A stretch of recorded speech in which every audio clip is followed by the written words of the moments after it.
Hey guys, welcome back. BDCKR here. We're back with Season 9, Episode 52, 1 year of this season of our weekly Q&A videos. I think we had a couple times where there was a week or two missing here and there, but we didn't start a new season. So it's like a baker's kind season? Of arbitrarily. You mean like a baker's dozen would be 13? And I think we've always been playing very fast and loose with these rules. Oh yeah. So I think we just sort of have made it up as we go along. I don't know, because 9 seasons...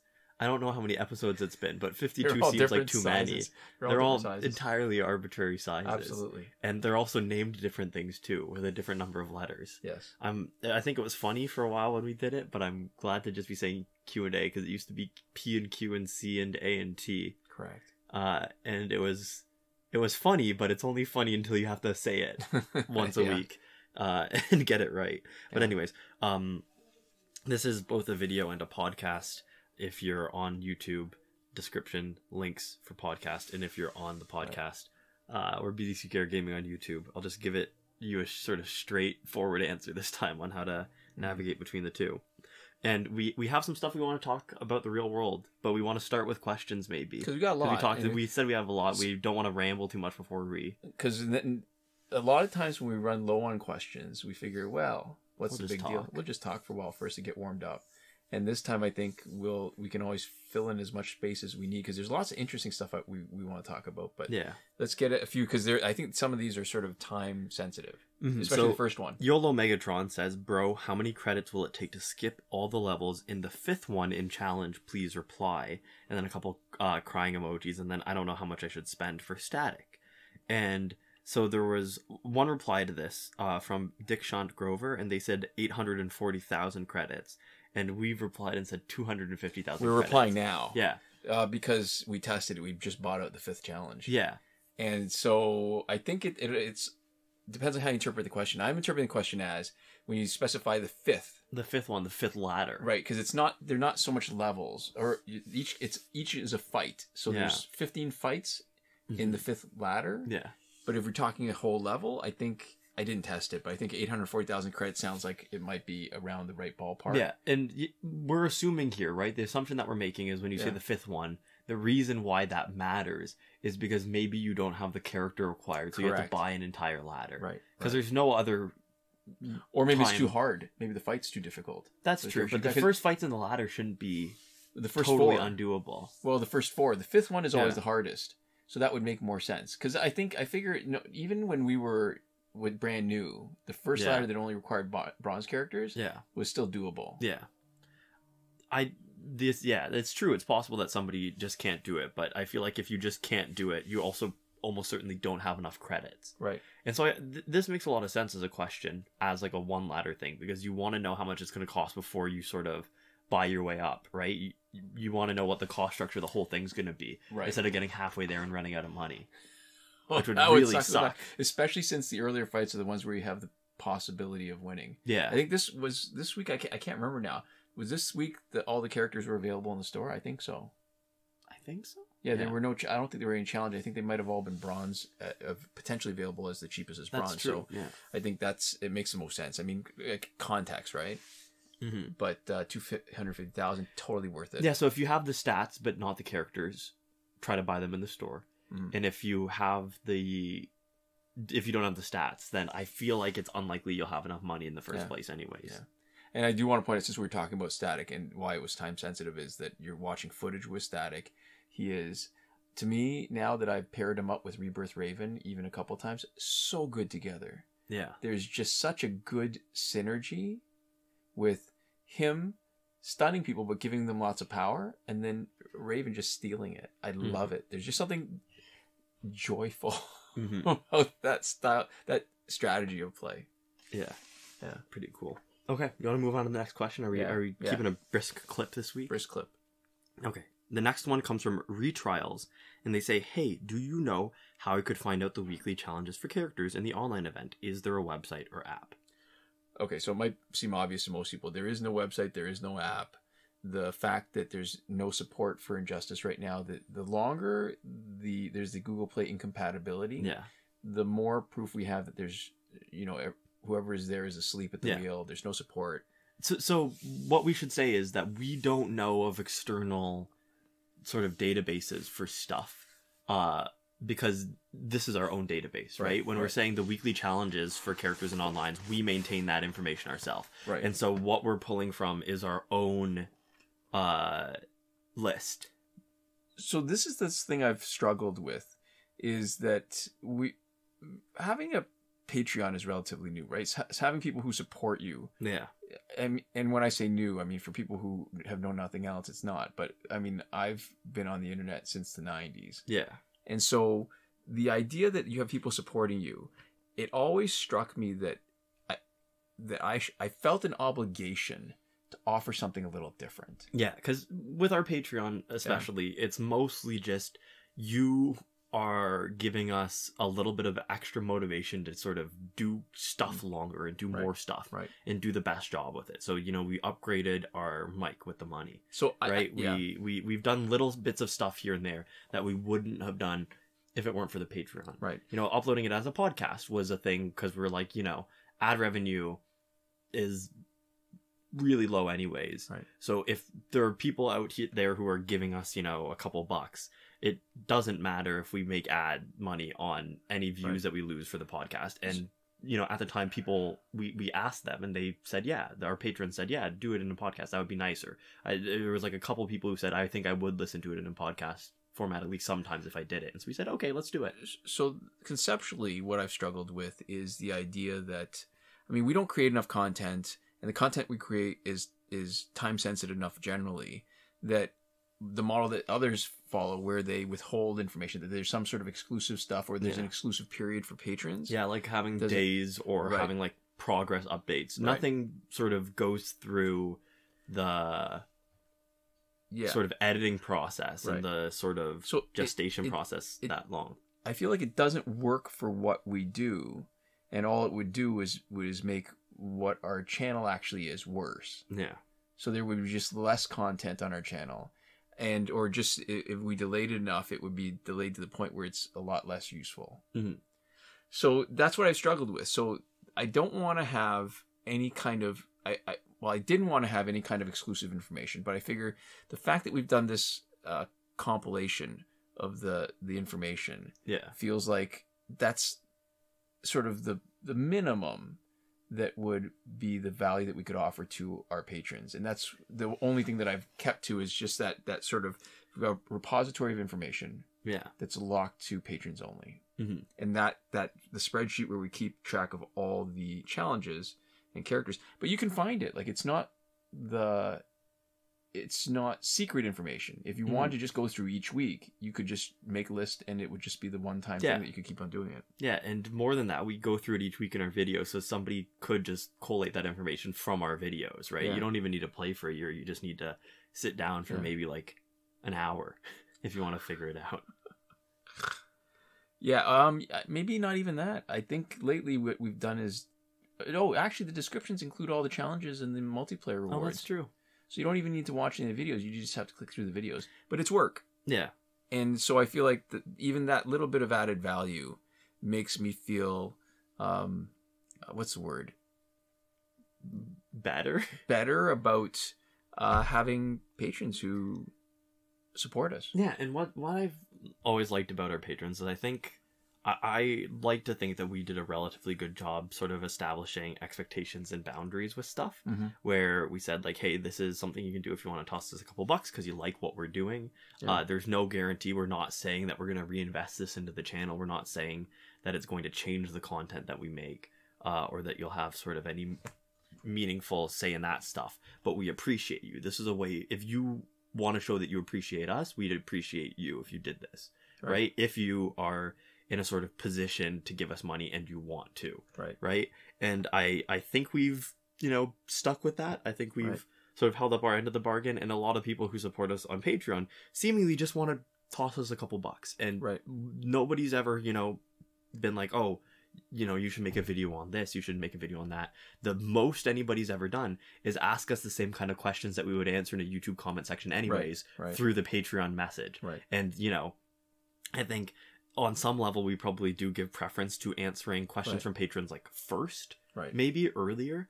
But the other thing is that, you know, when people ask us questions, and especially when somebody who follows us for long enough to want to give us money is asking us a question. Usually it's not a question that we've, heard, or they want to ask something, that's different from what we normally talk about. There's a good reason for them to be asking it. And in the same way that we get, some really good questions from non-patrons who have clearly been around for a while and who have been commenting, right? And who are sort of an active participant. People who are sort of more engaged with our stuff ask questions that, I won't say better or worse questions, because I don't think we need to like rank people, but questions that we're more interested in answering, I think is fair to say. Yeah. And I guess the root of what I'm struggling with in trying to articulate is that they're not asking us for more. No. But I feel like I owe them more. Yeah. That's really what it boils down to, I think. So nobody's ever asked for anything extra, but I feel like there should be something. There should be some benefit besides just getting a shout out in our videos. And maybe that's enough for most people. I mean, that's what they've told us. They haven't asked for it. They've been clear that they actually don't need anything extra, but there's the stuff for the different tiers where people can just at any point shoot us a message and get us to read out a little message that they have or something, and they never whatever. And people have at different times, so people mostly don't even really take advantage of the reward tiers, and that's that's fine. It seems like people just want to toss us some money, like I said, and that's cool. It's actually very cool. I think we have never had a ton of patrons. We've never made a lot of money from it, but we've made. We've made a lot more than I expected. Right? Yeah. It's not a lot if you look at like sort of the amount of money a person needs, but if it often feels like it's more than we deserve. And so that's always been very nice. Yeah.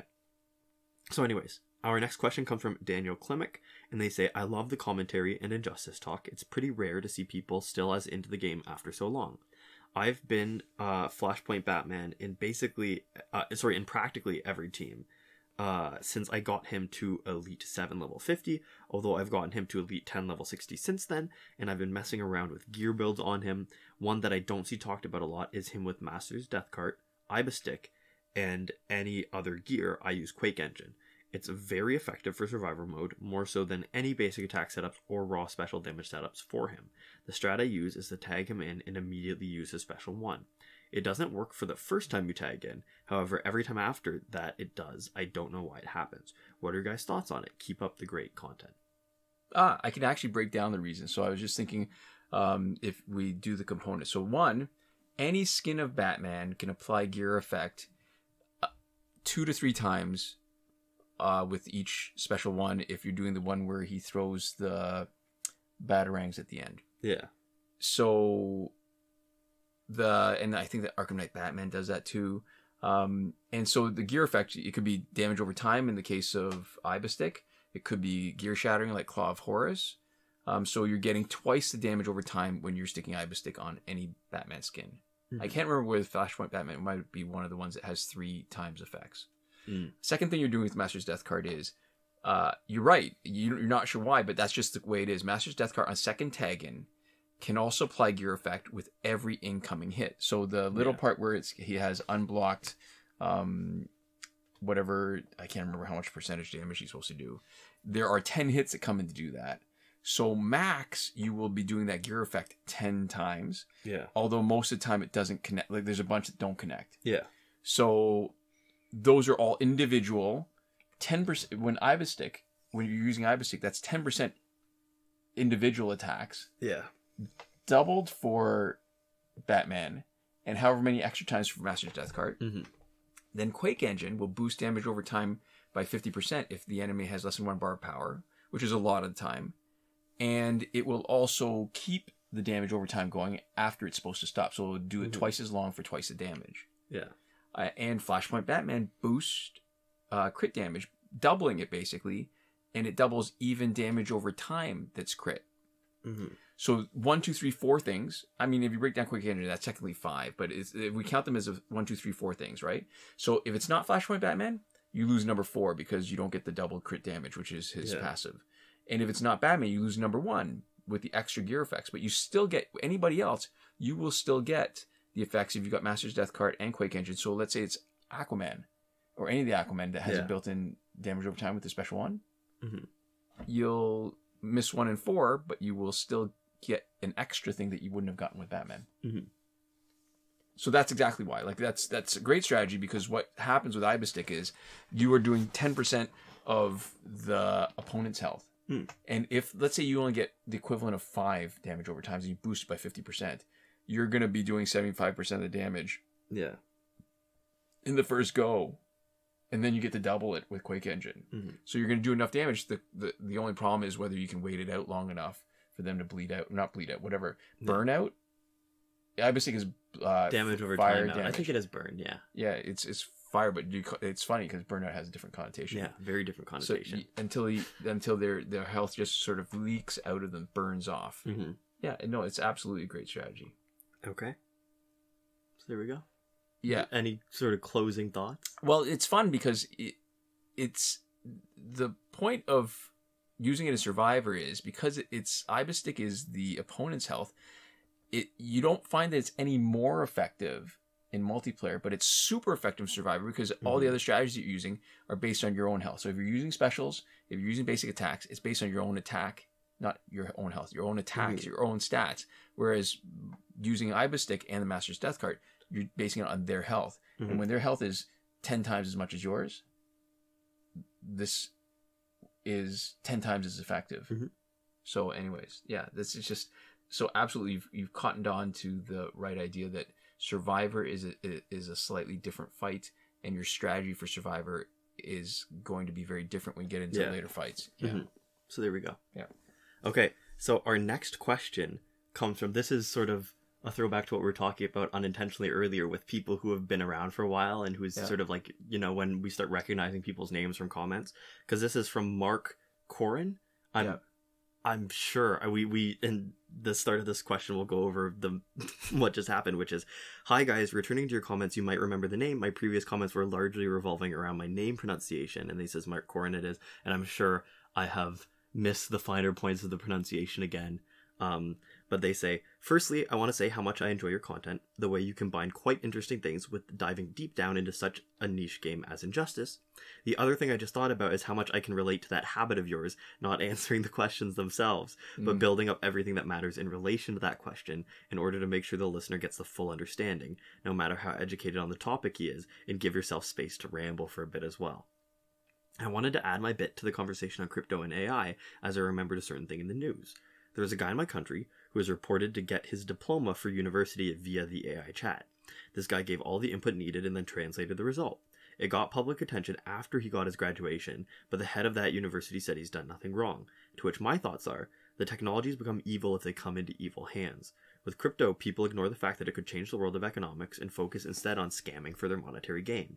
Here, this mentioned guy abused the education system with the help of AI and showed that precedent publicly, making more people aware of such possibilities.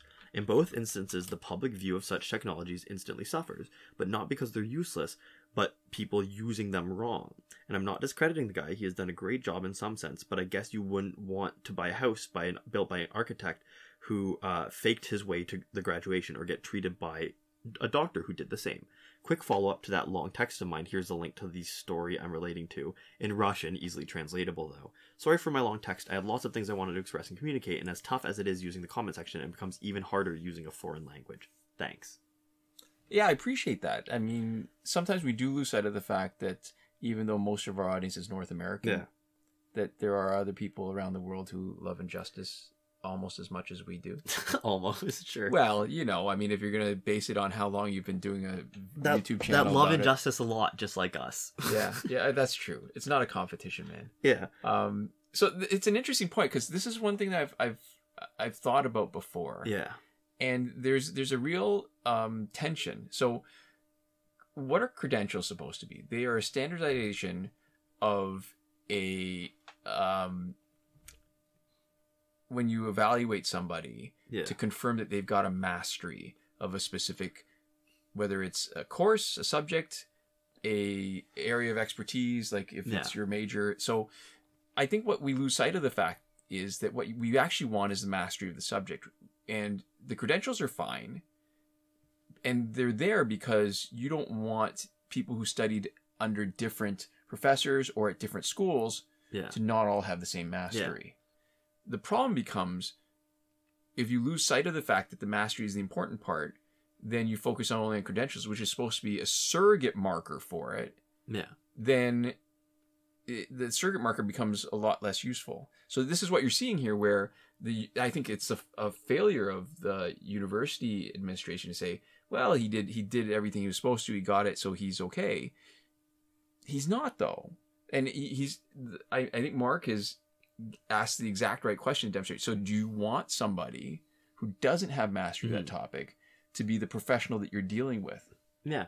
And I think the actual thing that this is more damaging to than something like AI is this feels like it is exposing one of the fundamental flaws of sort of institutional education as it exists in a lot of places right now, right? Yeah. Where the thing that you're actually testing people on can often be very different from what you should be, or what you're theoretically trying to test people on. Right. So there's lots of examples like this, and the one that really jumps to mind, and I've been thinking about just, inequities a lot lately, is that when you hire somebody, the hiring process for most jobs is you have a CV, curriculum vitae, you have maybe a cover letter, you sit for an interview, and then they decide, do we want you, do we not want you? Mm-hmm. And it's flawed, because fundamentally what you actually want to know is this person capable of doing the job? And will they be a good fit for whoever has to work with them? Yeah. And what's the best way to know? You let them do the job. So the focus being so much on the hiring process to sort of vet people and picking surrogates that may not actually reflect their ability to do the job is one of the biggest problems with why the system you have in place can end up excluding so many people who would be good fits, because you're basing it on criteria that do not reflect on how well they do the job, but reflect on biases that you may have about who you think is who has the potential capability of fitting in with your work environment. And so the interesting thing about this sort of use of AI is that it is something that hasn't been accounted for by schools in the sort of what they're doing. Right. So when you talk about like essays and written work and grading that, right, and evaluating that, the traditional issue that you would run into is if somebody's work wasn't their own, right? Right. And so, plagiarism detectors got better and better, and now there are tools that can, I don't know how accurate they are, but there are tools that purport to be able to tell educators if they stole this from somewhere online, right? And are repurposing it. And I think, paying somebody to write you like a new paper from scratch probably isn't still something that can be picked up on easily, if at all, unless you're, looking at it with a specificity to be able to say, like, this isn't like your writing voice, right? This isn't like how you do stuff, and like having somebody write something in front of you, right? Yeah. And so AI is one of those tools that just allows you to not be plagiarizing in a way that can be detected, right? Because it's not just stealing it from a public database. You are generating sort of new content that is still kind of like second order plagiarizing, right? That is taking stuff from its database of information and just sort of repurposing and spitting it out, but in a way that is more nuanced and sophisticated than I assume more sophisticated than plagiarism detectors are able to sort of spot. Right. Or consistently. Because, anytime you do a test, right, there's going to be the issue of, do you get everything that you're supposed to get? And how many do you capture that don't belong in the things that you're trying to flag? Yeah. And so I think there'll need to be something in response. And I'll say that one of the more stressful things that I did in school that now that I'm out of it, seems like one of the most sort of valuable processes in terms of like testing and being assessed on my sort of knowledge and understanding, was I took this data analysis class, and instead of having just like written exams where you'd write out the math, there was also an oral component. And what they did is they prepped you, they gave you a bunch of questions, and they said, figure out the answers to these and be ready to sort of like explain them, right? Get to the answers and how you got these answers. And we will give you either these questions or some very similar ones, and you can pick and answer them, and you can explain it to us. And I was put into sort of a Zoom room with a TA, and then they asked me questions. Some of them were variations, some of them were exactly the questions there. But then, you know, if I was missing a part of my explanation, they would ask me like a probing follow-up. They would give me sort of a chance to fill in the gaps, and they gave me the opportunity to, you know, even if I got it wrong initially, demonstrate that I actually had the knowledge to try to get the most points I could. And that was a really good balance of letting you sort of pre-prepare and do work in advance, which is, you know, how most things work in the real world, right? You're going to have some amount of time to sort of figure out an answer to something. People aren't going to ask you a novel problem and ask you to have the answer like instantly without the use of any external aids. But then also to prove that you understood the basic concepts enough that you were able to sort of expand on them or extrapolate them, so that instead of just memorizing one exact sort of problem and solution, you had to prove that you could generalize it at least a little bit to something similar. And so it's a long-winded way of saying there are ways for schools to evaluate people in a more holistic way that account for stuff like AI. And the important part is going to be, is it more work than it's worth to do it? Because there's better or worse ways to do testing. And I have had sort of tests in university where they used just the question bank from the textbook, and that was the entirety of the exam, was just multiple choice questions, and they literally just grabbed a bunch of them from the thing that teachers get when you know, are teaching a textbook to a class. And that like is a study guide kind of thing. Like it's specifically a resource for people, for professors to make multiple choice questions. And so, you know, that is incredibly low effort and really easy to grade everyone on, because then you can just feed it into a machine. Because you're in that case, you're valuing consistency. In terms of like the sort of, what's the word I'm looking for? Sort of a neutral way, an unbiased way of judging the answers. So it's not like consistency instead of accuracy, I guess, of like evaluation. Consistency instead of discrimination. That's fair. Yeah. Right. Because if you have better questions, you can get a better like short answer questions.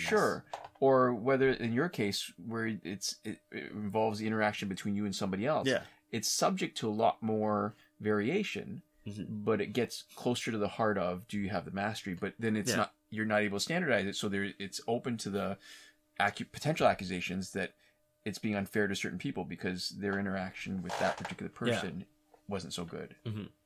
And, you know, of course, before all those exams, and especially when people knew that there were test banks, there was always a bunch of people who would just have access to the test banks. I don't know if that's okay or if it's in a gray area or if that's explicitly bad. But people would study from them. And, you know, test banks in general, I think, and, you know, practice questions are a really useful way of studying. Research shows that it's like the best way of studying. Like, even better than reviewing content is like taking practice tests on like sort of the content that you might be and so it's a great way of studying when it's not just what the exam is. And when it is exactly what the exam is, then it just becomes sort of almost like a memorization game, where you just need to go through all the questions and know what all the right answers are. And, you know, you have this set of like 100 questions or 150 or 200 questions, and you're just getting a subset of like 20 or 40 or however many of those. And it's just a question of how many of those, you know, you remembered. And if you remember all of them, then you can get 100%. Yeah. And in my mind, I'm always sort of picturing it as images. What you're doing is those questions are only a subset of the knowledge that you need to have mastery. Those are the things that somebody might have decided were easy to test. And then you only need to lock onto a subset of those questions. And if you're lucky enough to remember the ones that are asked. So again, it can represent mastery if somebody does well on it. But the more you do stuff like that, the less it has to demonstrate mastery. And it's interesting. I had that exact sort of process happen to me based off of what classes I was in, right? I would know based off of their reputation, or, you know, people would tell me what, you know, the syllabus at the beginning of the year would tell me what the exam type was, whether it be multiple choice, whether it be, you know, short answer, what. And if it was multiple choice, I instantly knew that there were just certain types of information that I would never have to really sort of review, because it's not inherently testable. It's kind of nuanced, it's kind of fuzzy, and there's no way that you can put all the, you know, put 4 possible answers in front of me and to not have the real answer be obvious, or, you know, that you could even ask it as a question without it being like really long. And so it instantly narrows the focus of what you need to focus on. And then when you know the kind of exams that people have, there was one class I had where there was a multiple choice exam that was actually really difficult. then all of a sudden when I'm studying for that class, I know I need to know everything. And so I'm studying a lot more deeply. And so, you know, classes, by the way that they test, I think build a model in the student's head for what information is and isn't important to know and to learn and to review. And so, you know, I think it has to do with that. That's only true if it's somebody who's good at it. Like if you don't have that, I don't want to say skill, but maybe that practice of doing well in a class, and you're not mindful, then a lot of people will approach those different situations the same way. Yeah, that's true. They will cram as much information as can, and I think it requires a mindfulness to be able to tell the difference between, well, if this is how they're going to test me, then, you know what I mean? Like, if there's any kind of, that has any influence on what you do. Yeah. So there we go. And I want to add one more thing, just sort of talking about an offhanded point here. You say, with crypto, people ignore the fact it could change the world of economics and focus instead on scamming for their monetary gain. And I want to say that I don't entirely agree with you here. Not in like I'm getting into an argument with you, but I think I am sort of, when I think about crypto in its purest form, in total theory, right?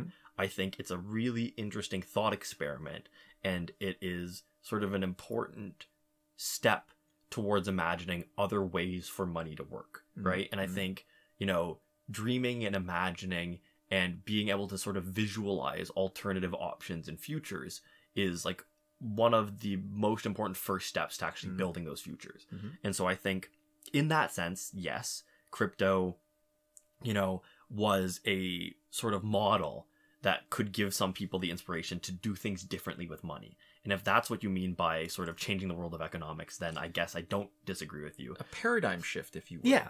But what I will say is that I think, you know, even when people were sort of doing crypto and taking it at face value and trying to let it run its course, it was an interesting idea that never really scaled.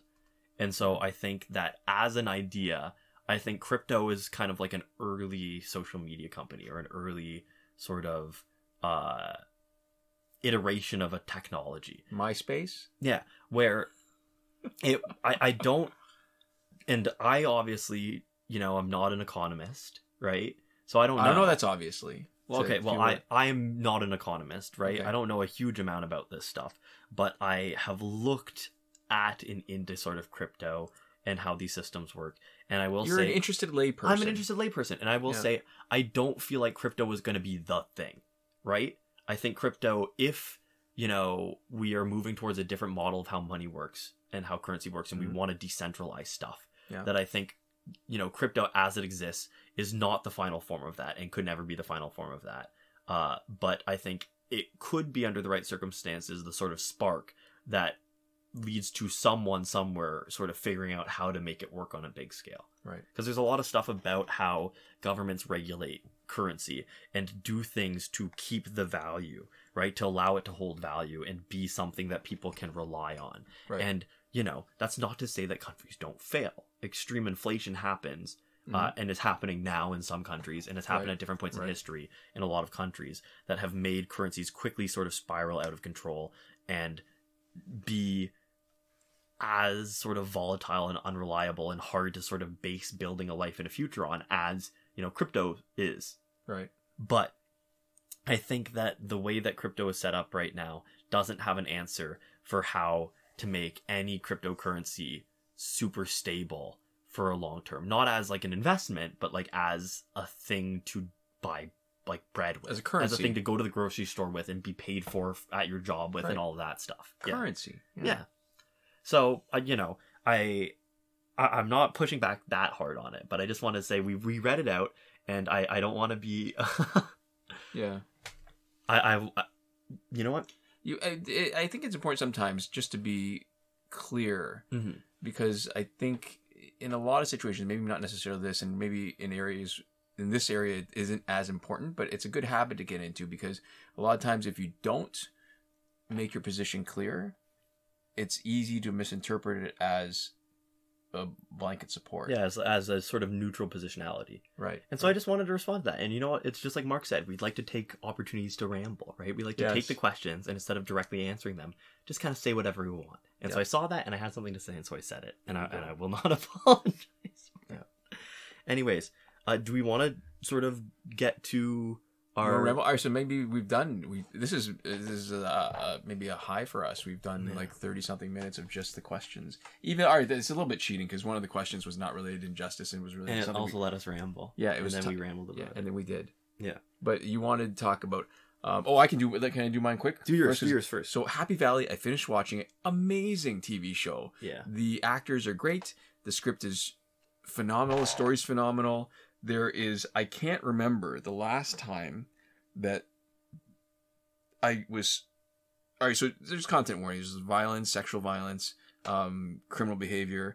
But it was so intense, not the fight scenes or things like that are sort of typical for police dramas. Yeah. But it's the interpersonal relationships that I found myself the most invested in. And it was incredible. Like, it was just... I don't know how they... I know how they did it. It was just, they had a camera, they had actors, they had a script. But I don't know that I've ever seen another show that hit it just so good with as little as they did. Listen, The Wire is a great police show. Great show. Mm-hmm. Probably one of the best. But this is like such a stripped down police drama. Yeah, there's something about British TV. I don't know what it is that they do so differently from North American TV. There's definitely a different cultural sensibility. Yeah. Anyways, I can't recommend it enough. I know I recommended it last week. I can't recommend Happy Valley enough. I just finished watching the 3rd season. Such a great payoff. Yeah. So many good choices they made in the storytelling. Highly, highly recommended. Mm-hmm. Yeah. And so I just want to talk about the sort of news thing that I saw that just happened. And I have not... I'm not going to have sort of a strong take to share. I don't know if there's going to be a big takeaway yet because it's new and I'm just exposed to this sort of like right before we started filming. But Elon Musk just publicly fired a man named Haraldur Thorleifsson. Okay. So I haven't even heard about it. So yeah, so he tweeted at Elon and said, I've been reaching out to HR. I'm locked out of my sort of Twitter computer and they will not tell me if I'm still employed or not. I thought maybe you could let me know. And so Elon did this thing where he was like, what have you been working on? And the guy said, that'd be violating an NDA, whatever. There's a bit of back and forth. And then he shared what he was working on, and Elon basically like laughed at him and said, you have not been doing your work for a while. I don't necessarily believe you've been doing this work. Some of the stuff isn't important, whatever. And he was like basically just a jerk to him, but he did a couple things that are really bad. Mm-hmm. Because one of the things he did was he publicly disclosed this guy's disability. And he said that, like, you said that you're disabled and so that you, like, couldn't type. And here you are, like, typing up a thread on Twitter. So I don't know if I, like, believe that kind of stuff. So he disclosed this guy's disability, doubted him on his disability, and then was like, you haven't been working for the last 4 months, so I can't fire you if you're not doing any work. But, like, you're, whatever. He confirmed that he was gone. And so it turns out that this guy is a founder of a company that Twitter bought out for $100 million. Mm-hmm. And part of his hiring contract, part of why he was paid as salary in order to maximize the amount of taxes that he would have to pay to his home country. Mm-hmm. And he, in 2021, paid the second most personal tax of any person in Iceland. And so he's a founder. The Twitter bought him out, and he was getting paid sort of in installments over a long period of time while working for Twitter in order to sort of maximize his contributions to his government. And at least in part, he said, because of his recognition of their social support program. Right. And the supports that he had received as a disabled person. And he was also Iceland's Person of the Year. So Elon Musk just did this public sort of firing thing where he did a bunch of stuff that you're really not supposed to do. Yeah. And he, not like separate from behaving terribly, separate from sort of like bringing somebody's disability into a conversation and all of this. he, you know, the guy has sent follow-ups about, like, are you guys gonna, like, pay me out what's in my employment contract? So he fired somebody who is not just like some, you know, Twitter engineer, right? Somebody who has like a contract that has been looked over by lawyers, somebody who, you know, ran a very from successful a position company. of strength, basically. And he did a bunch of stuff that seems like it is illegal to do, right? You know, because he said he mentioned his disability specifically in the thread where he sort of publicly fired him. Right? And he did all of this stuff in front of a lot of people. And so a lot of people are saying it looks like it's going to be legally actionable. This is a person who is clearly driven very strongly by principles and by the stuff that he believes in, more than just sort of as demonstrated by his taxes. As demonstrated by the fact that he sold his company in a way that he would have to pay the most taxes on purpose.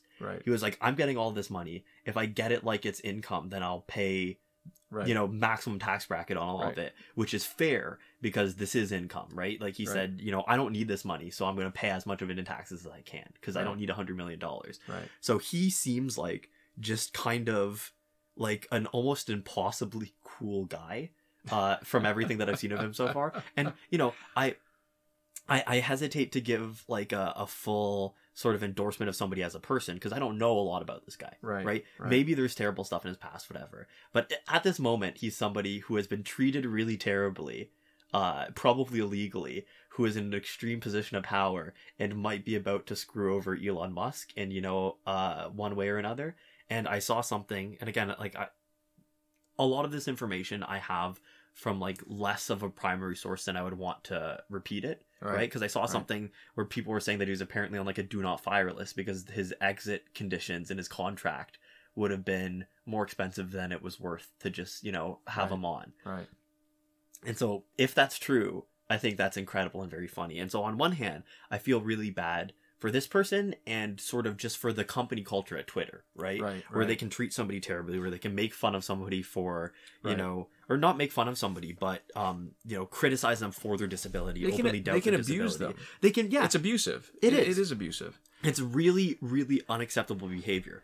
But then at the same time, the fact that it feels like there might be some real immediate and, you know, karma? Totally non-insignificant consequences. I saw people being like, Elon Musk basically just fired like Iceland's Robin Hood, right? And then made fun of him in front of everybody. And so for what it's worth, I sincerely hope that there are consequences for this, because I think this kind of behavior is really unacceptable, especially that like sort of like an extremely public disclosure of somebody's disability when, you know, Elon has to know that his fan base are the kind of people who will harass people that he comes after, that he sort of replies to the tweets of, that he's got a lot of people who will, you know, direct harassment and vitriol, right? And so, you know, he has a responsibility. He has a lot of responsibilities. He has responsibility as a person who owns Twitter, right? He has a responsibility as just like a public figure, and he has violated a huge amount of personal, professional, and I think probably legal responsibilities in acting the way that he has. And I hope there are consequences. I will, you know, I don't even know how much I should be happy with it, right? Because I think that at the end of the day, what matters is that the people that he is affecting are able to find their sort of best conclusion with it. Right? Like this guy who got fired. What I hope for is ultimately what leaves that guy the most happy, fulfilled, and feels the best about that interaction, because that's the main thing that matters. But not just him, though. Like you said, this is a company. When you see this kind of stuff, I mean, the person who's directly abused is not always the only person that's affected. Sometimes witnessing it and knowing that you are vulnerable to the same thing is damaging. It's just... holy moly! But the Schadenfreude in me, the sort of taking delight in other people's suffering, I there's a kind of like a righteous like sort of glee that I get at the prospect of Elon really sort of getting what's coming. Finding out. This is the finding out phase. This is the reaping. I'm sowing my... it's so much fun. I'm reaping now. That's so awful. That's exactly the meme that I was thinking of, which is like me when I'm sowing. This is great. I love this. Me when I'm reaping. Oh no. It is so good. So that's sort of we often sort of cement these podcasts in time and what's going on right now. And that's the thing that's going on right now that I looked at. And it was like sort of horrifying, but then realizing that it wasn't just some dude, and Right. that it was it was a person who is in a position to make Elon pay. Right.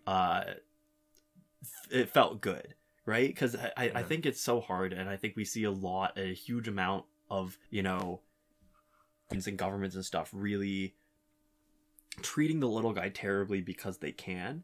Right. Right? Right. And there's something a little cathartic about, hopefully, for once, there being consequences. Yeah. So anyways, there we go. I think that's a nice place to stop. Very satisfying. So, to finish up for this week, I'd like to give a shout out to Eliza German Fedora Caton. This one's just from a picture she sent me of a storefront that was advertising like German fedoras, like Pokemon, Yu-Gi-Oh cards or whatever. What? Like that list is just so meme. weird. Yeah, okay. There was a lot of stuff. I didn't even know there were nationalities to fedoras. I didn't know that either. Here, I can show you the picture. It's adult novelties, German fedoras, Magic, Pokemon, Yu-Gi-Oh, and then airsoft guns.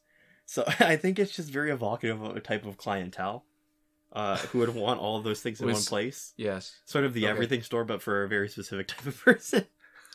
And so there we go. Where's those?